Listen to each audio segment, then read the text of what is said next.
evening, everyone. Today's a Monday evening, and we're going to be going through an Aptis paper today. So, welcome on board, everyone. And I'm just going to start loading up the screen so that we can get ready and prepare to do one of the papers on Aptis. So let me just find all the documents that I need to. Okay. And I think tonight we're going to try to do the reading paper tonight. Yeah, so let's pull up a new page. Let's put that on this screen here. Can you see it? Oh, let's see. Where has it gone?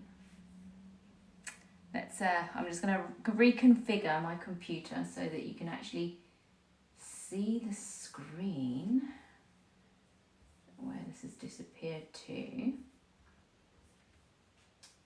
Let's see. System settings.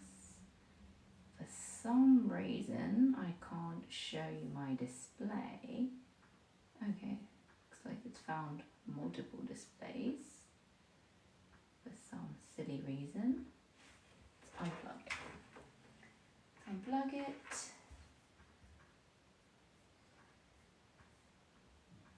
Built-in display should be that. And then let's put this back in. There we go. Right. So, if I, for example, open up this page here. New page. Where is it going? New window. See if I can drag it along. Seems to disappear.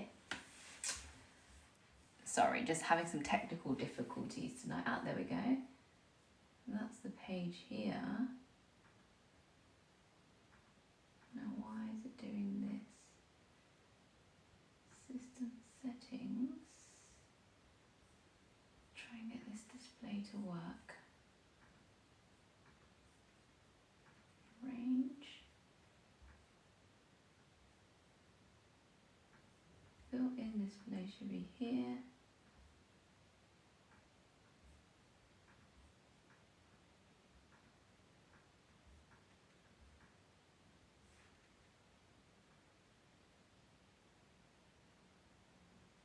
Okay, we don't want that, do we?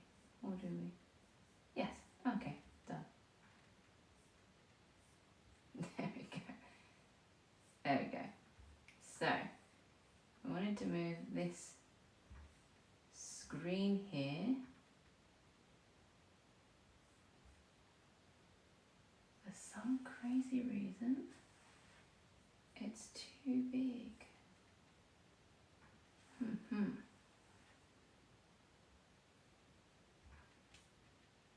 Let's try again.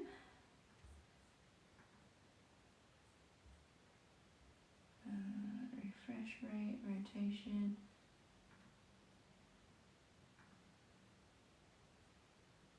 No, we want this resolution, but I don't know what happened here. Sorry guys. Let's see. Sometimes we have technical issues.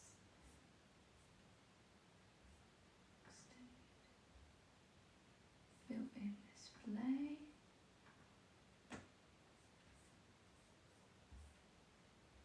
And so it's very bizarre. This is so big. Why on earth is it so big? This is zoomed in for some silly reason. Anyway, let's try to move this across. Maybe my view screen, zoom out.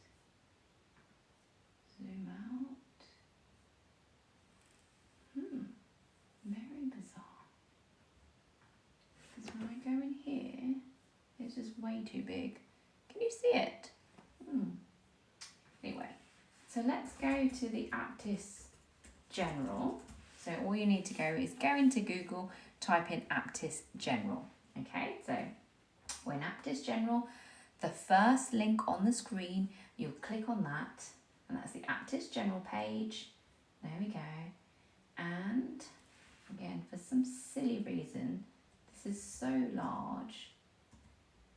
Don't want it to be so big. And I don't know why it's so large. Anyway, so we're going to be doing the practice test 1 reading paper tonight. So let's click on that. You'll see under the first row there, practice test 1, and you'll go on to reading, take test. It's the brownish coloured one. It's a 35-minute session, but I think we'll go through it quite quickly tonight. Okay, so we just click on the green button that's on the bottom right hand side there, and we'll click on begin. Okay, as you can see, the timer comes up. It is about 40 minutes in length to do the reading paper.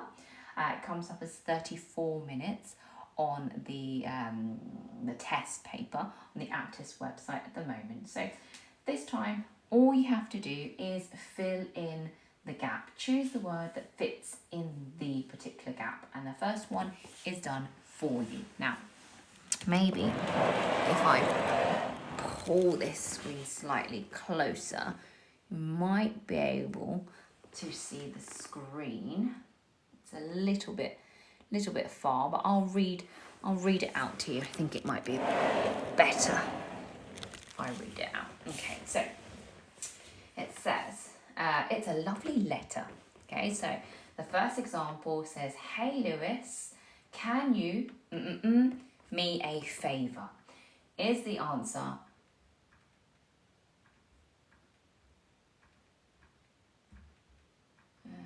okay, so the first one is already done for you.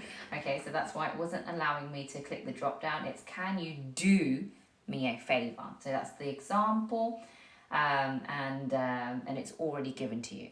I'm a little bit rusty, so I haven't done one of these myself in a while. Okay, so second sentence says, "I have a work meeting 6 p.m. Is the answer on, until, or to? So I have a work meeting on 6 p.m. I have a work meeting until 6 p.m. Or is it I have a work meeting to 6 p.m. Okay, so give you a few seconds to take a stab, guess, okay, and I'll tell you the answer. I have a work meeting until 6 p.m. Okay, I won't be home on time to dinner. Is the answer do dinner, make dinner, or find dinner? Okay, I won't be home on time to dinner. Do, make, or find. Now, it's food. Do you do the food? Do you make the food? Or do you find food? Okay, so the answer there is make dinner. Make dinner. Yeah, I won't be home on time to make dinner. Yeah. Next question, or the next part of the letter. Do you want to pizza for dinner? Do you want to take pizza for dinner, pick pizza for dinner, or get pizza for dinner? Let me know in the comments below if you know the answer. Can you guess the answer if not? Okay, so do you want to take, pick, or get pizza for dinner? Do you know the answer? And the answer is get pizza. Do you want to get pizza for dinner? Oh yes, sounds like fun. All right, next sentence there. We could also eat at that new Greek restaurant. Okay, what's going to be in the gap? We could also eat out at that new Greek restaurant. We could also eat up at that new Greek restaurant. Or we could also eat down at that new Greek restaurant? Which one is the correct answer? Oh, from Albatera. Saludos. Hello from Albatera. Yes. So, is the answer out, eat up, or eat down? Let me know in the comments below which one you think is the correct answer. Obviously, the answer is going to be eat out. Do you want to eat out at that new Greek restaurant? So eat out being the phrasal verb. Yeah, it means go out to eat. Eat out. And the last sentence of this lovely letter. Let me what you decide. Let me know what you decide. Let me think what you decide. Or let me say what you decide. Give you a moment to think about the answer. If it's you deciding, which one could possibly be the answer? Let me know what you decide. Yeah, it's interesting, the word know. Remember, it's K-N-O-W, but the K is silent and the W is silent. So you just pronounce it as no, as in N-O, no, right? Okay, so let's read out the full letter again to make sure that it does sound correct and it sounds all in order. So it says, hey Lewis, can you do me a favour? I have a work meeting until 6 p.m. I won't be home on time to make dinner. Do you want to get pizza for dinner? We could also eat out at the new Greek restaurant. Let me know what you decide. Love, Helen. Okay, so that's the answer to question 1 out of the 5. We're doing well. Okay, this time, the second question is where we have to organise the sentences so they make a story. Okay, the first sentence of the story is already given to us and it says, Audrey Hepburn was born in Brussels in 1929. Now, it's much better if you guys follow along on your own screen. So just dive in to the Aptis website and select the reading paper, number 1, so that you can see it yourselves. I'm going to read it out loud anyway. Okay, so this text obviously is about Audrey Hepburn. She was born in Brussels. Now, quick tip about the reading exam. It's pretty much always going to be a biography.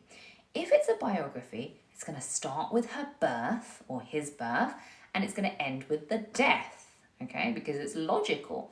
You're born, something happens, something else happened, it causes something else to happen and then you die, okay? That's the sequence of events. So remember that when you're doing the reading paper. Okay, so Audrey Hepburn was born in Brussels. What happens? Following her successful acting career, she dedicated herself to humanitarian work. Although her career had begun in London, she became famous when she starred in the American film Roman Holiday. After travelling to many countries to help poor children, she was diagnosed with cancer and passed away. Now, passed away. Let me know in the comments below if you know what that means. Passed away means to die, yeah? To die, basically. So we know if death is the end of someone's life, that's going to go at the end. So I'm just going to directly move that into the last position, right? All the way to the bottom. Let's keep reading. As a child, she grew up in Belgium, England, and the Netherlands. As a result, she won an Oscar, a BAFTA, and a Golden Globe for the same performance. Now, all of those words may sound really complicated, but you don't need to know what that means. All you need to know that they are awards, right? She won something, which means it has to be a trophy, an award, or something like that, okay? So she won that for the performance. Now, if that is one of the sentence, it's going to have to say something about a performance before that sentence. So, the only other sentence that talks about a performance is the one where it says, she became famous. She starred in an American film.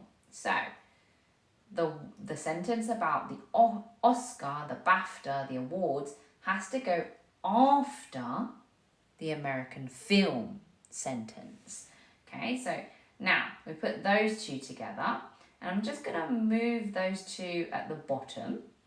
So we have the passed away right at the end, and then we have the two that we've ordered just above that, okay, in the right order. So now we're just working with two more. Are they going to go before this award ceremony and the career, or are they going to go after that? Okay, it's got to be a sandwich.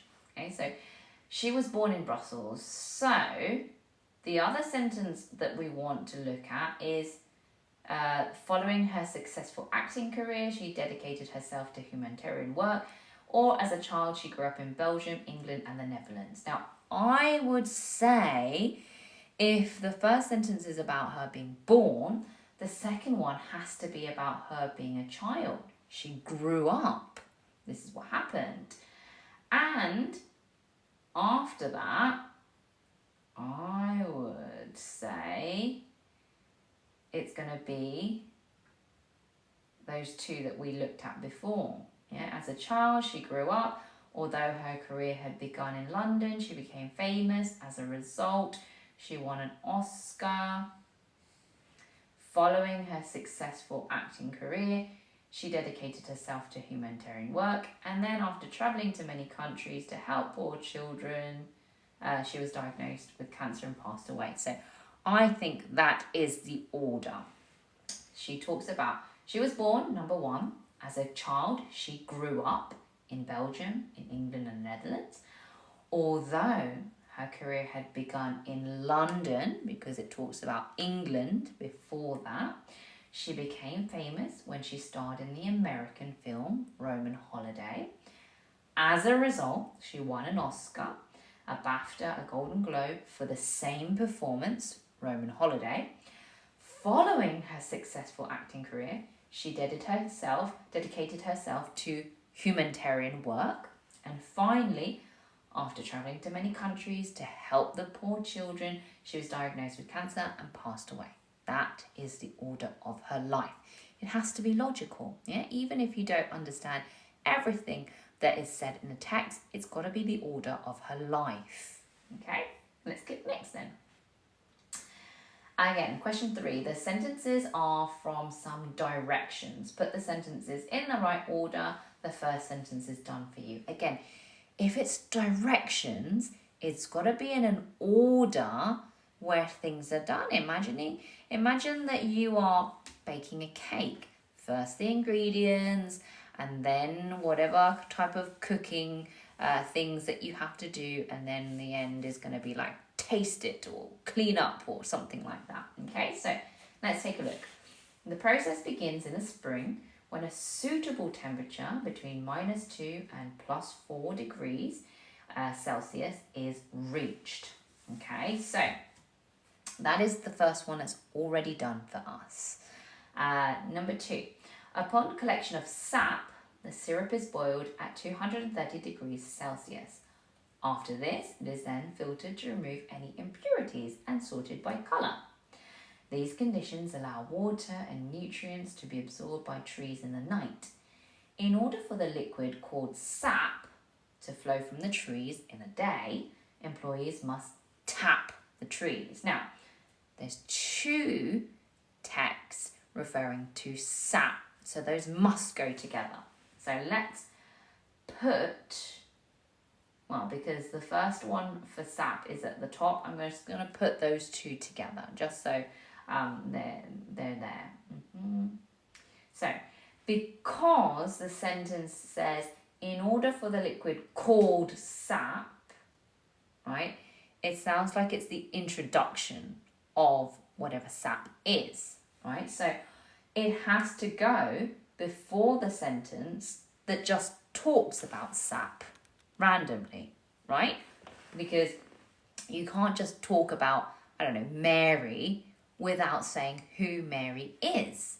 So we're going to be replacing words that we don't know with random words like Mary, name. So in order for the liquid sap, and then upon collection of sap, then we have, after this, it's then filtered to remove any impurities and sorted by colours.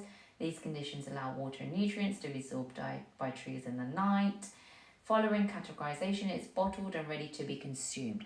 Now that sounds like it should go at the end, because if we're talking about it being bottled, ready to be consumed, drank, eaten, whatever, that's got to be the last step. So that's staying at the end. We need to figure out what goes after the sentence that talks about a certain number of degrees Celsius. So that's temperature. If we're talking about temperature, I'm guessing the second sentence is going to be something about those conditions, because it's referred to between -2 and +4 degrees. So the next sentence has to be these conditions allow. Okay, these conditions allow water and nutrients to be absorbed by trees in the night.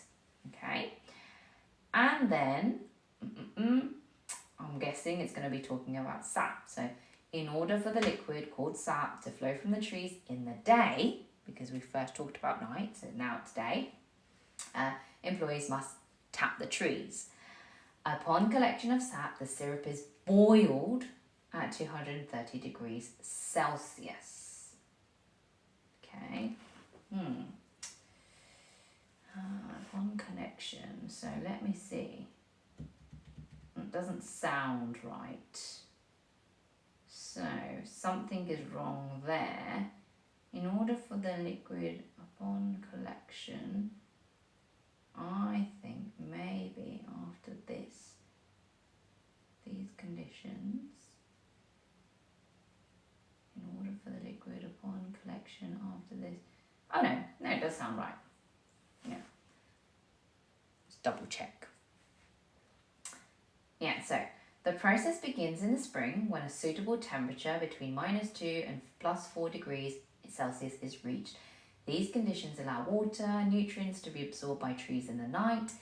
In order for the liquid called sap to flow from the trees in a day, employees must tap the trees. Upon collection of the sap, syrup is boiled at 230 degrees Celsius. After this, it's filtered to remove impurities and sorted by colour. Makes sense. Following categorization, because it's filtered, it is then bottled and ready to be consumed. That's the end.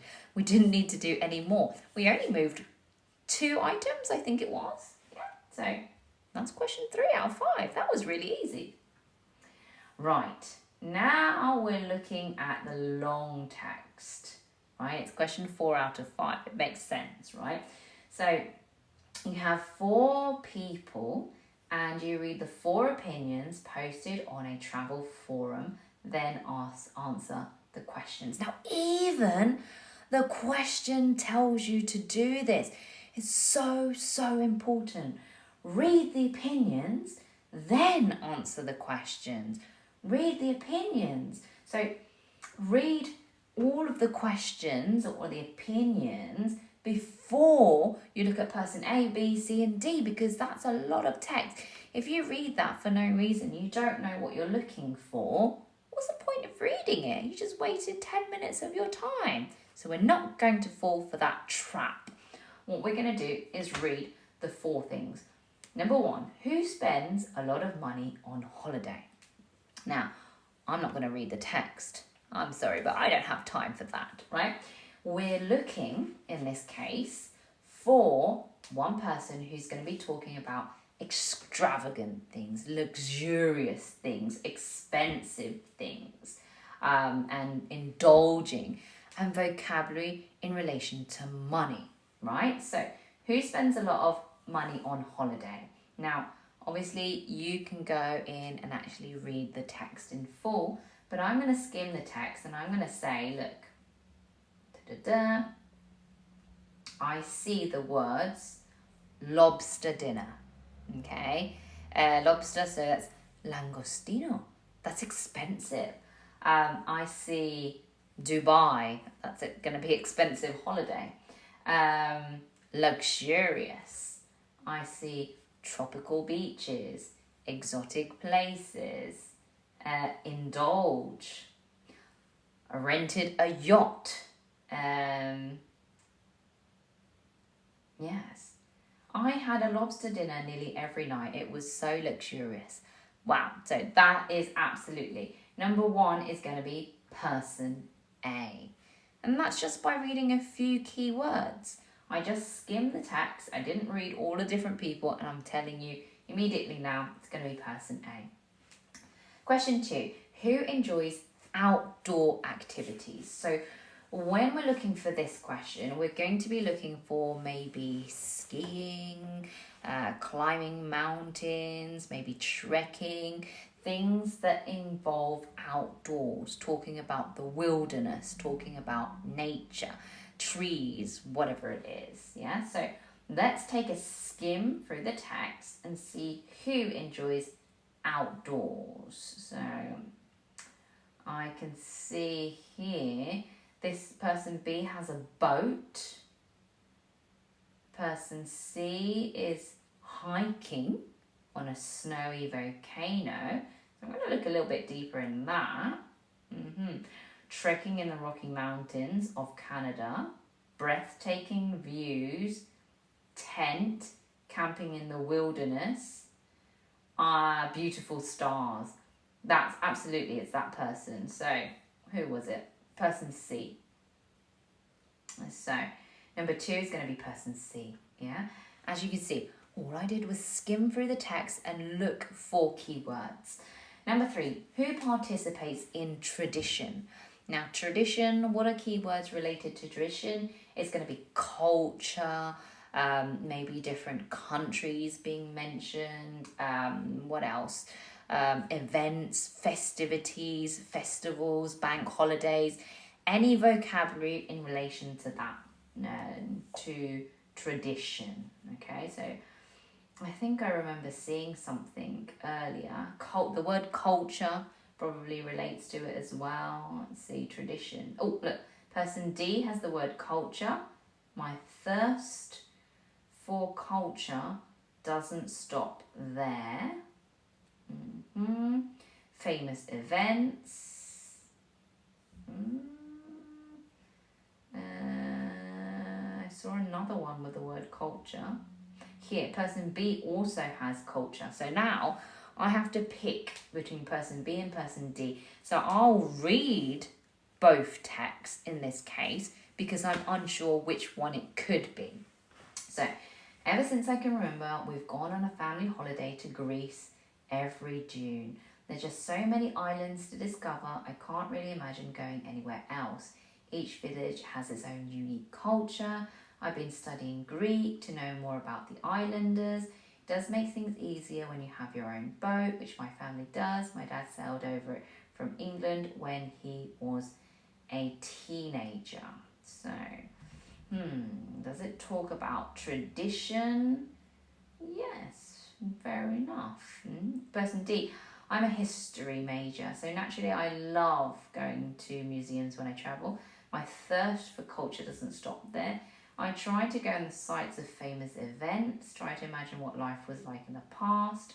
I don't care much for hot weather. In fact, travel at off-season times to avoid it. I hate crowds, so it works out well for me. I usually get cheaper rate on flights.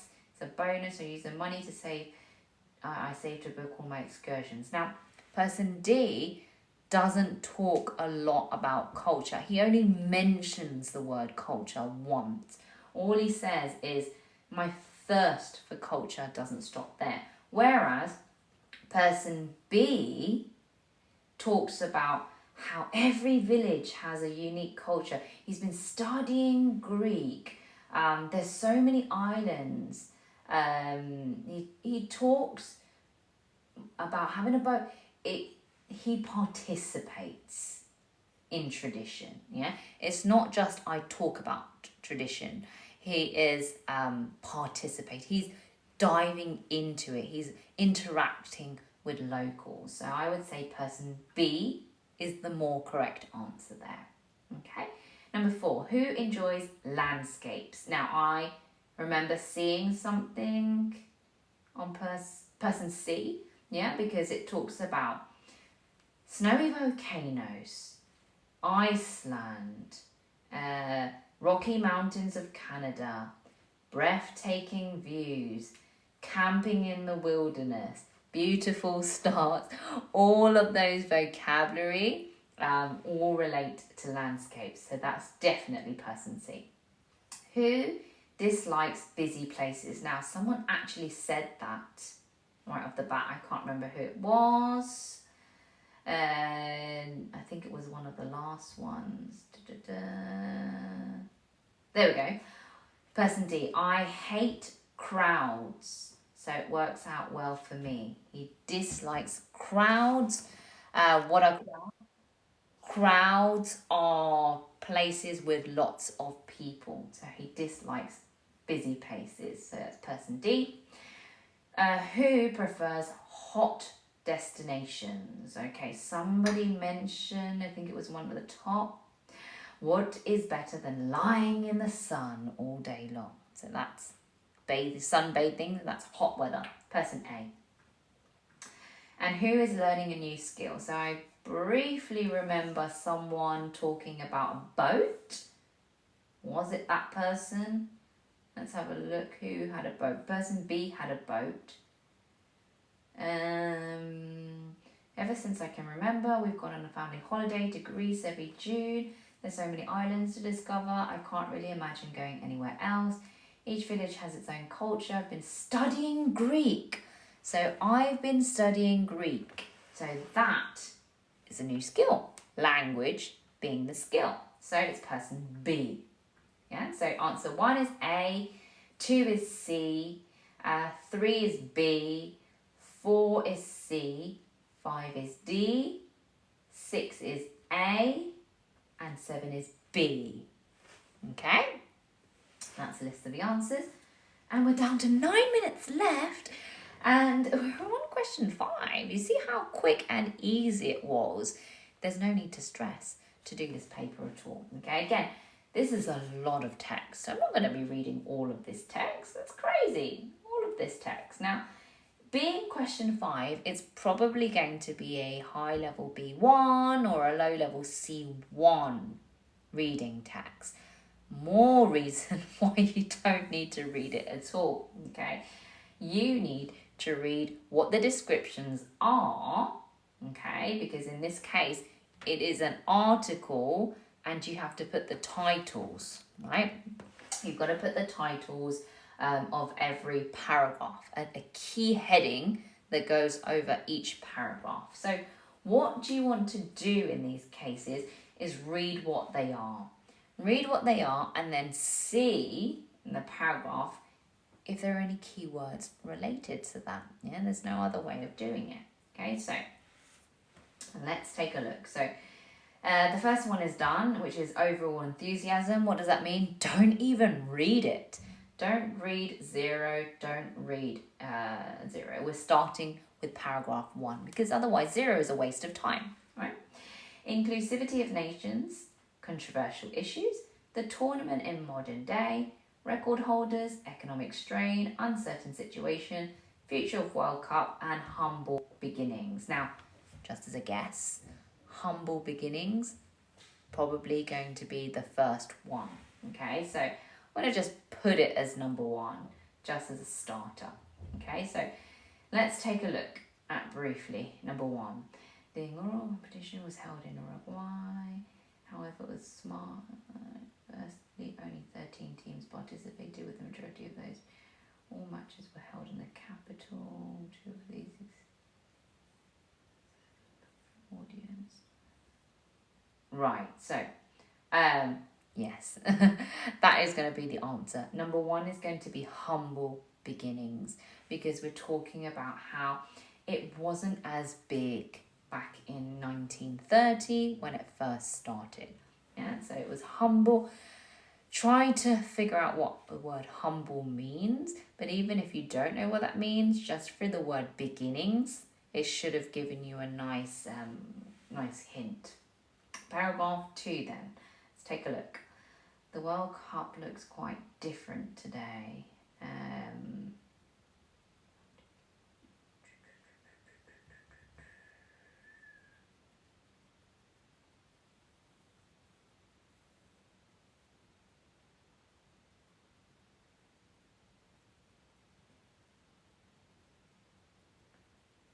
It's expanded to include 32-team roster representing all continents. Past 2 tournaments.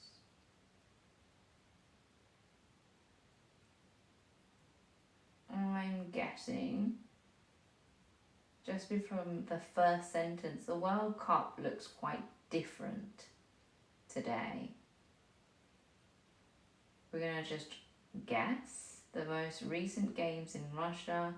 So because it talks about 2018, it talks about how it's different today, it has its modest origin, it's going to be the tournament in modern day, yeah, because we're talking about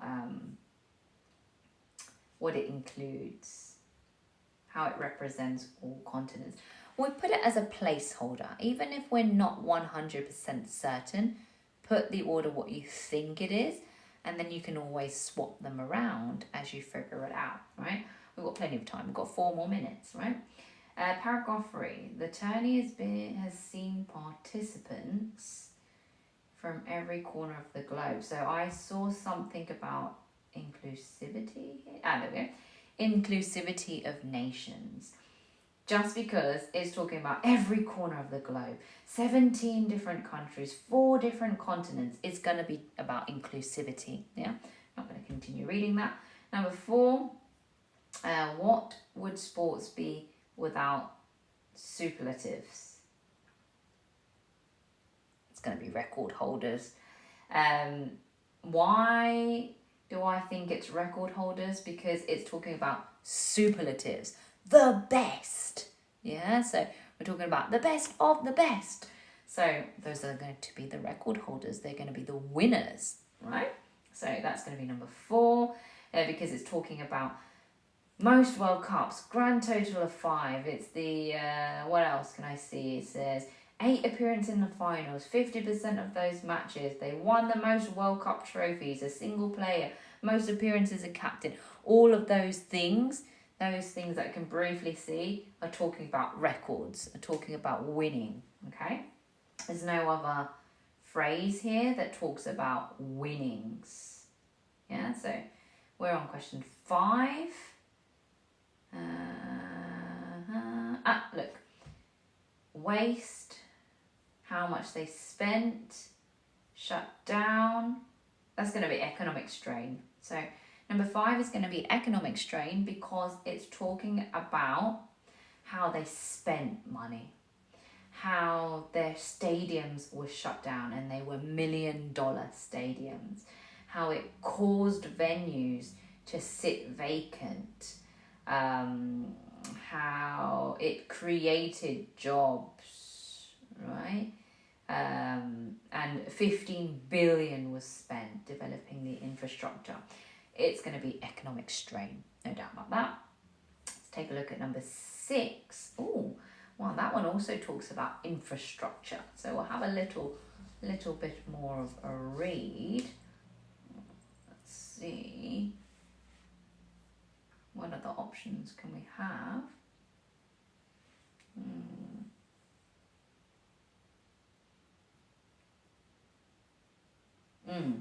So keyword I can see there, criticism. It's talking about like things that happened that were bad. Guests will have to get used to the absence of readily available alcoholic beverages, fewer attractions than previous hosts, human rights complaints, treatment of migrant workers, illegal status of homosexuality, political disconnection, areas of concern, controversial issues. That's not going to be the economic strain. It's talking about controversial issues there. So just by looking at the keywords, we know that number 6 is definitely going to be about controversial issues because we're talking about problems. We're talking about alcohol. We're talking about complaints. We're talking about migrant workers, illegal status, homosexuality, politics, the nations. All of those things are controversial items. So we know number 6 is going to be controversial issues. And number 7, that was really easy, number 6. Number 7 then, let's see. I'm guessing off the bat here is going to be the future of the World Cup. Just as a guess, simply because it's the last or the end of the text. And if we're talking about the World Cup in all of them, the last one's going to be about the future, right? And I haven't read the text, so I'm just going to put future of the World Cup right now and have a read. Right, so it's saying 2026. It says it will increase from 32 to 48. The world continues to grow, continues to change. More effort, more sustainable, more ethical. That's going to be the answer for question 7. So it's number 6 and number 7. Really, really easy. Yeah, so let's finish. Oh, and look, all of the answers were correct. So there weren't any mistakes in this particular test, and we did it in 30 minutes. Well, less than 30 minutes. So pat yourselves on the back. That was actually a really easy paper. We didn't struggle, and we had enough time to discuss all of the sections. So if you have any further questions, let me know in the comments below. I'd love to hear how you felt doing this this reading paper. It should have been fairly simple, nothing difficult this time. Really surprised me, and could have easily got a C1 level here. Yeah, good job everyone, and I'll see you on the next live. Have a lovely day. The next one I think we'll be doing let's see, so we've done the speaking, we've done the listening, we've now done the reading. We're either going to do grammar or writing. I think maybe a writing paper might be a good one, just as it is a nice follow through from the reading activity that we just did. As you could see, the reading paper, the first question was a letter that you had to essentially write by selecting the correct words. So I think we're going to do writing in our next live, okay?